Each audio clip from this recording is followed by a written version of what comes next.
everyone. I'm Teresa Marzoff with Culture Engineered, and this month we are talking about performance appraisals. So our weekly tips are based on commonly asked questions we get about this process, and today we are discussing how to deliver or have an unfavorable performance evaluation discussion. So let's get started. So just to be fair, to make the situation better, if you're anticipating there are going to be some hard evaluations this year, I recommend doing two things beforehand. So for those of you that have not yet had your performance appraisal discussions, I recommend these two things. One, have the employee do a self-evaluation first. This is because, and I just had this conversation with a client, employees are comfortable criticizing themselves. I hate to say that, but can give themselves some fair criticisms, kind of assessing where they could do better. But if you turn it and you tell them this before they've volunteered this information, and a lot of times most employees will be harder on themselves than you even intend to be, they become defensive. So allow them the opportunity. It's much easier to agree versus present that and face the defensiveness that comes with it. And then the second thing to do before going into this discussion, and a good evaluation or not, prepare. Get your information in line, particularly if it's going to be a difficult one. So as you're reviewing their self-evaluation, you can see, oh my gosh, this person is way off. They think they are just, the best employee I have, and I'm scared that I'm going to have to fire this employee because their performance is so bad. So that's a big gap to cover. So you really want to use that employee evaluation to assess where their head is.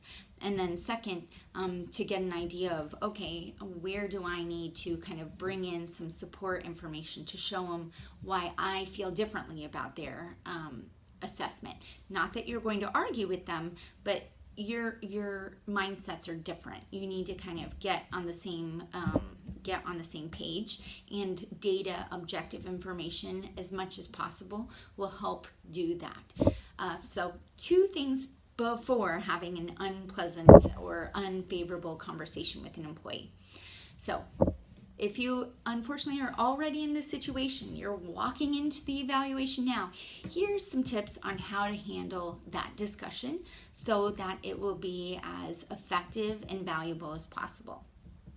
Tip number one, go item by item. So most of us have some skills that you're likely assessing them on. Maybe attendance is one. Maybe, your values as an organization. You value communication and integrity, whatever this is. So go item by item, and for any areas where your rating deviates a lot from their own rating or feedback, talk calmly about those, because you want to give them some opportunities to talk about things. And when they bring up issues that you have or they have with your assessment, take notes on things that you think, maybe I need to consider. You need to go into this with an open mind.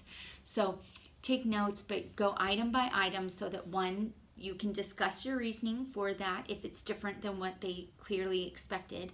And then two, to allow them the opportunity to express feedback in that moment, what they like or dislike about your assessment of their work. Tip number two, let them talk but stay focused. So this tends to happen I think we've all had this experience with one, if not more, employees where they kind of shoot off on a different topic. And maybe you're wanting to talk about how they communicate. They need to improve upon their communication with their peers. They're going to talk about how they're showing up to work early for their shift, working through lunch, whatever it is. That's not the same as communicating well. So bring it back. Yes, I'm not arguing that your attendance is amazing and we appreciate you being so reliable, to be on time, if not early, for your work. That is a great value, and we'll talk about that, or have talked about that already. But we're talking about your communication and bring it back to the topic at hand. Employees that are not performing well, we talked about that defensiveness in the beginning. They will usually shift the focus away from something they're not doing well and instead want to talk about something they are doing well. So it's important to bring it back, and although acknowledge, don't get combative, just say, yes, I appreciate that, and we'll talk about that, or have talked about that. This is about your communication, and here are some examples where I feel you could communicate better.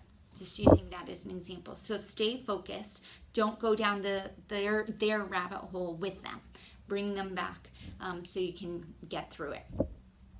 Step 3, keep your energy calm, and try and keep their energy calm by listening. The more you listen, let them talk, again, respectively keeping them on track, but listen genuinely and with an open mind to their points, because something has gone wrong at this point if you guys have such vastly different perceptions of how performance looks in their role. You think it's one way, they think it's another. This is a good opportunity to understand what they think they're doing well and why they think that matters so much to the success of the business.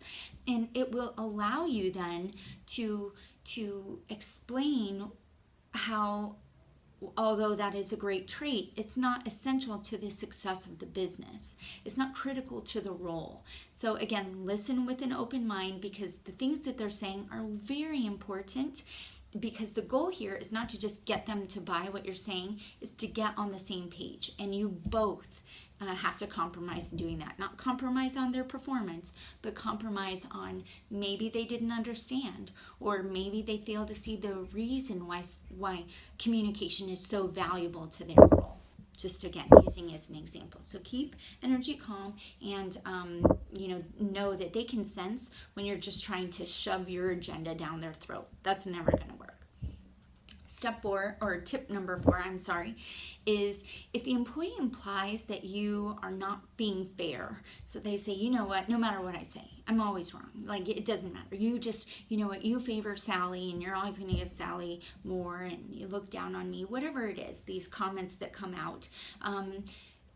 Let them know that you're sorry you feel you're sorry they feel that way, but you don't see that. So you want to go through the review, but just to make certain, you invite them to, respond to the review. Let them know, I take a look, let's just go through it together so that I can provide to you my reasoning. I took a lot of time in reading your self-review. Again, it comes in handy, but I want to give you some explanation as to the reasoning behind my ratings on your performance.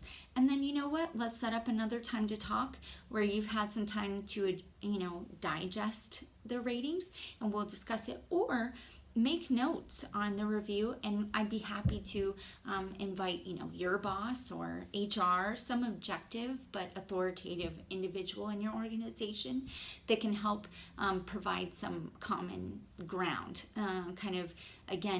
They really need to buy into the idea that it's a fair review in order for it to be effective and valuable. Otherwise, a review discussion will do more harm to your relationship than good. So you need to, go along with this. For whatever reason, they don't trust that you're being fair.